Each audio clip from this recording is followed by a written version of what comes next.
C'était jeudi dernier. Ils étaient une poignée, 5 pour être exact, devant le bureau de la Commission ougandaise des droits humains. Parmi eux, un homme amputé qui se dit victime de torture. Malgré leur demande, ils ne seront pas reçus, au contraire. La police vient les chasser, manu militari, sans ménagement. Très vite, la scène tourne à la confrontation et à l'humiliation. De tels incidents arrivent régulièrement en Ouganda, où Yoweri Museveni dirige le pays d'une main de fer depuis 37 ans. L'exécutif ougandais vient d'annoncer qu'il ne renouvellerait pas le mandat du bureau du Haut Commissariat des droits de l'homme de l'ONU dans le pays. L'ensemble du territoire ougandais est pacifique et nous avons développé des institutions internes dynamiques comme la Commission ougandaise des droits de l'homme. Faux, estiment les ONG locales. Ces 2 dernières années, la société civile ougandaise s'est affaiblie.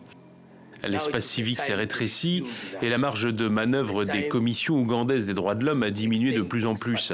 Alors qu'il est temps de renforcer ce secteur et d'étendre l'expertise et l'assistance technique à ces institutions, c'est précisément ce moment que le gouvernement choisit pour décider que le bureau onusien n'est pas nécessaire. Selon les ONG, les violations généralisées des droits, exécutions extrajudiciaires, détention illégale, enlèvement, torture, tabassage sont monnaie courante dans le pays. Même constat chez l'opposition, dont l'un des chefs de file, Bobi Wine, est régulièrement arrêté. On ne peut pas se résigner à l'esclavage dans notre propre pays.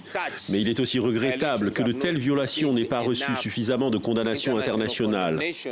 Pour nous, le régime ougandais devrait être isolé par tous ceux qui respectent les droits humains, la démocratie et l'état de droit.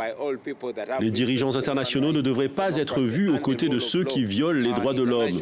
Sinon, ils semblent être complices.